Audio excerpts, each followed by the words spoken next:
देश के प्रधानमंत्री को 73 साल की उम्र में तीसरी बार प्रधानमंत्री बनना है, लेकिन किसान का बेटा नौजवान सेना में 4 साल की नौकरी करेगा। ये भेदभाव क्यों है? अगर नेम प्लेट लगवाना है तो लगवाइए गले में नेम प्लेट। नीरव मोदी के गले में नेम प्लेट लगवाइए कि 20,000 करोड़ रुपए हिंदुस्तान का वो बाकी है। लगवाइए नेम प्लेट 10,000 करोड़ रुपए विजय माल्या हिंदुस्तान का बाकी है। लगवाइए नेम प्लेट गले में ललित मोदी के कि 3,000 करोड़ रुपए हिंदुस्तान का लूट के भाग गया। ये बजट हिंदुस्तान के किसान के खिलाफ है। ये बजट हिंदुस्तान के नौजवान के खिलाफ है। ये बजट हिंदुस्तान के व्यापारियों के खिलाफ है। ये बजट सिर्फ और सिर्फ मोदी जी के मित्रों के लिए बनाया गया है, मित्रों के लिए बनाया गया है, मित्रों के लिए बनाया गया। इस बजट का बहुत ढोल पीटा जा रहा है कि बड़ा क्रांतिकारी, बड़ा अच्छा बजट, बड़ा विकसित भारत का बजट है। यह बजट क्या है मान्यवर?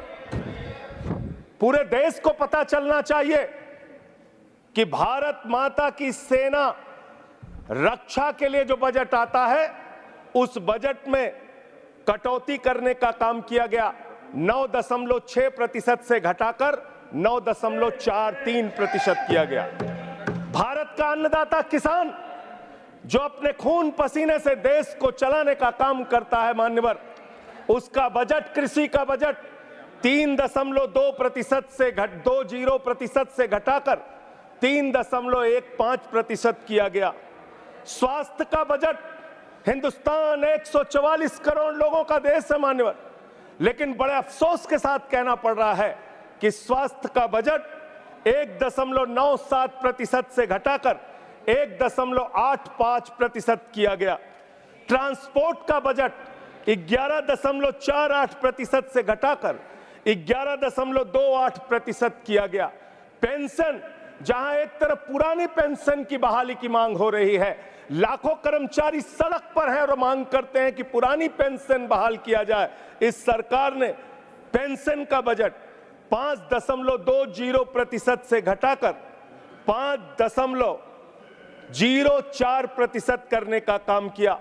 एनर्जी का बजट 2.10% से घटाकर 1.42% करने का काम किया।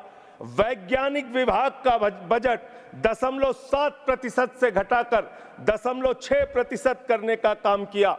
फूड सब्सिडी का बजट 4.38% से घटाकर 4.25% करने का काम किया। नॉर्थ ईस्ट के विकास का बजट, मणिपुर की तो चर्चा आपने नहीं की, लेकिन नॉर्थ ईस्ट के विकास का बजट आपने 0.13% से घटाकर 0.12% करने का काम किया। सामाजिक कल्याण, जिसमें आपका बिल्कुल यकीन नहीं है, उसका भी बजट आपने घटाया। 1.22% से घटाकर 1.17% करने का काम किया। आपने फर्टिलाइजर का, खाद का बजट 3.88 से घटाकर 3.4% करने का काम किया और फूड सब्सिडी आपने घटाने का काम किया। यह है आपके विकसित भारत के खोखले बजट की सच्चाई। हर वर्ग को आपने चोट पहुंचाने का काम किया मान्यवर। आप कहते हैं आप दुनिया की 5वीं बड़ी अर्थव्यवस्था है, 5वीं बड़ी अर्थव्यवस्था है। अरे ये तो सच्चाई बताइए कि ये 5वीं बड़ी अर्थव्यवस्था किसके लिए है? आपने चंद पूंजीपतियों का 16 लाख करोड़ रुपए माफ किया। ये इस देश की सच्चाई है। आपने 16 लाख करोड़ रुपए पूंजीपतियों का माफ किया। आपने 14 देश के प्रधानमंत्रियों ने जितना कर्जा लिया, उससे दोगुना कर्जा अकेले आपकी सरकार ने लिया। आपने 150 लाख करोड़ रुपए कर्जा लेने का काम किया, देश को कर्ज में डुबाने का काम किया। मान्यवर, मैं बताना चाहता हूं इस सरकार से किन किन वर्गों को उम्मीद थी। इस सरकार से उम्मीद थी देश के अन्नदाता किसानों को कि आप एमएसपी दोगुना करेंगे।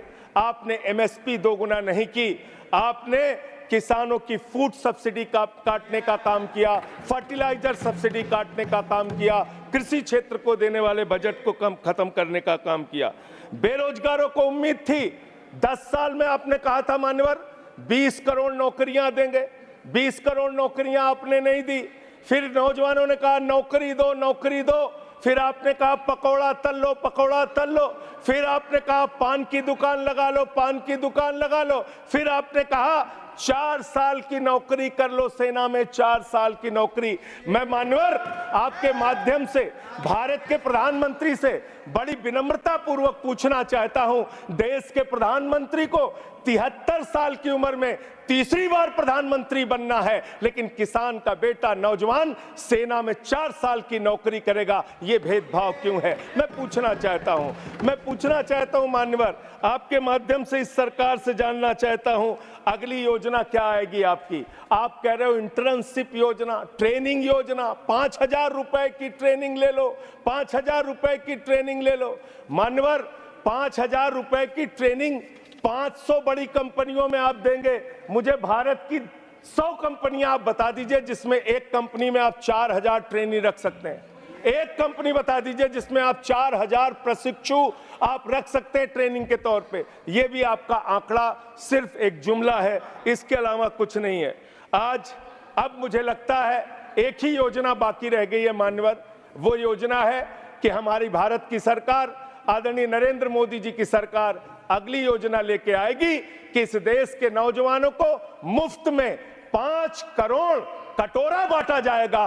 भीख मांगो योजना, भीख मांगो योजना लाने का काम ये लोग करेंगे।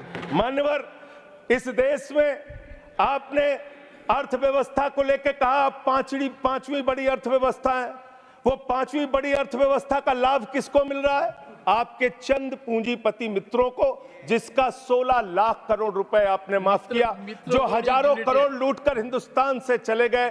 मान्यवर मैं बड़ी विनम्रता पूर्वक कहना चाहता हूं, मित्रों बड़ी डिलीटेड जी, डिफिकल्टी, ठीक है सर। मान्यवर मैं बड़ी विनम्रता पूर्वक आपके माध्यम से पूछना चाहता हूं, क्या इस देश की अर्थव्यवस्था में रेहड़ी पटरी वालों का कोई योगदान नहीं?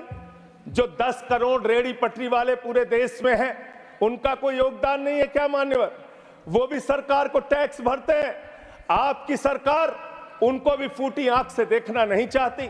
आपने रेहड़ी पटरी वालों को कहा अपने नाम के आगे नेम प्लेट लगाओ, अपने नाम के आगे नेम प्लेट लगाओ। हिंदुओं की, मुसलमान, दलितों के पीछे आदिवासी हो, क्या हो ये बताओ। मैं पूछना चाहता हूं आपके माध्यम से सरकार के कहना चाहता हूं मान्यवर, अगर नेम प्लेट लगवाना है तो लगवाइए गले में नेम प्लेट, नीरव मोदी के गले में नेम प्लेट लगवाइए कि 20,000 करोड़ रुपए हिंदुस्तान का वो बाकी है, लगवाइए नेम प्लेट।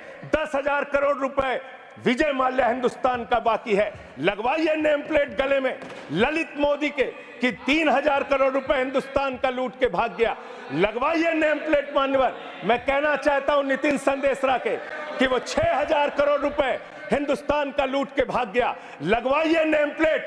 अडानी के कि 2.5 लाख करोड़ रुपए का कर्जा आपने एक आदमी को दे रखा है। मान्यवर मैं तो ये कहना चाह रहा था आपके माध्यम से कि इस तरह के काम देश के अंदर नहीं होने चाहिए।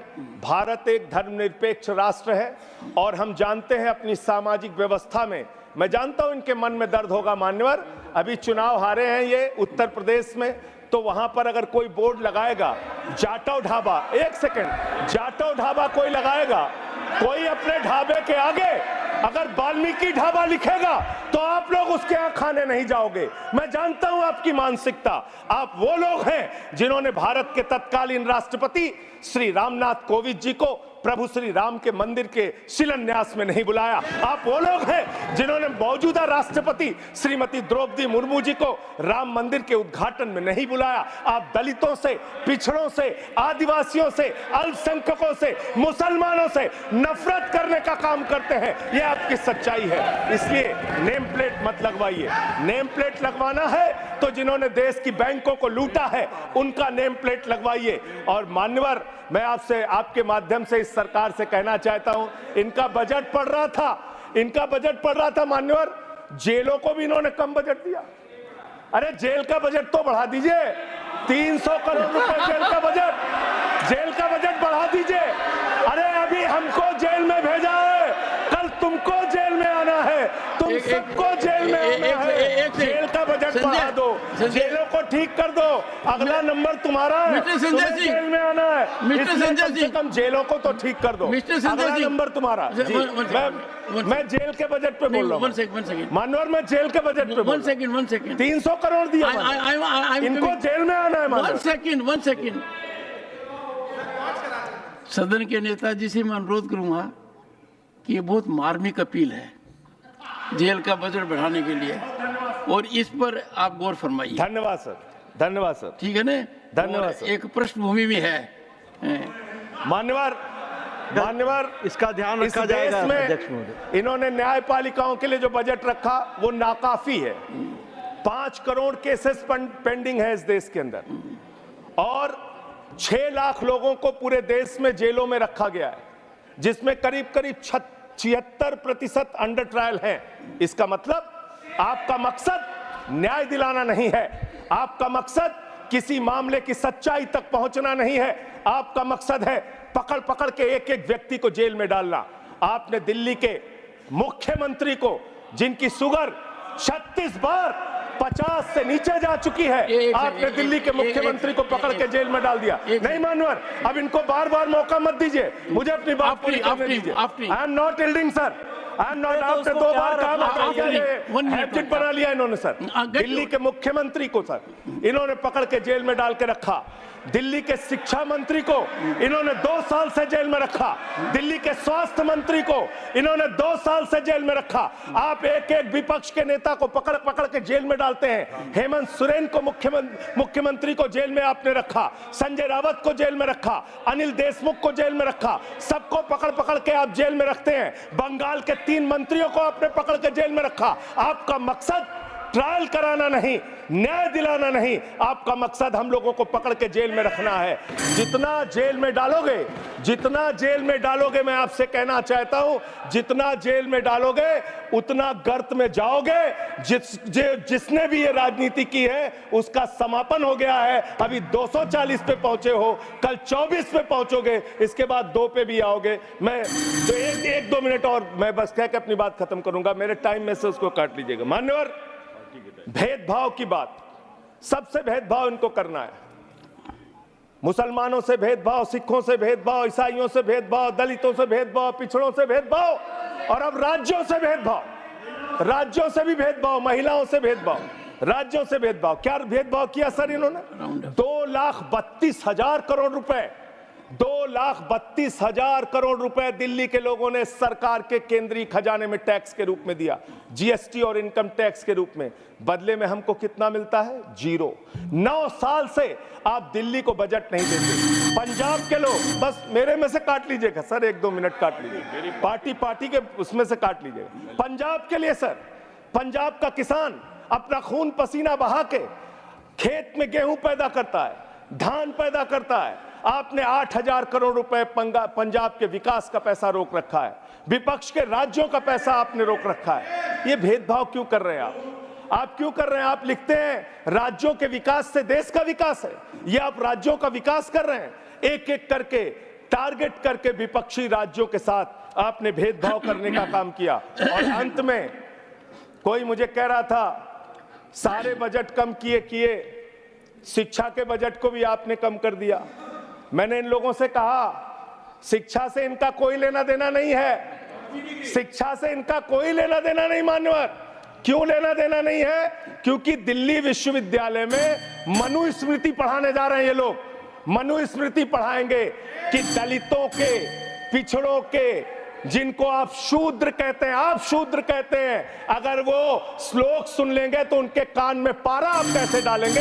ये पढ़ाई आप कराने जा रहे हैं दिल्ली विश्वविद्यालय में, ये पढ़ाई आप कराने जा रहे हैं। इसलिए मान्यवर, मैं आपसे यही कहना चाहता हूं, ये बजट हिंदुस्तान के किसान के खिलाफ है, ये बजट हिंदुस्तान के नौजवान के खिलाफ है, ये बजट हिंदुस्तान के व्यापारियों के खिलाफ है। ये बजट सिर्फ और सिर्फ मोदी जी के मित्रों के लिए बनाया गया है, मित्रों के लिए बनाया गया है, मित्रों के लिए बनाया गया।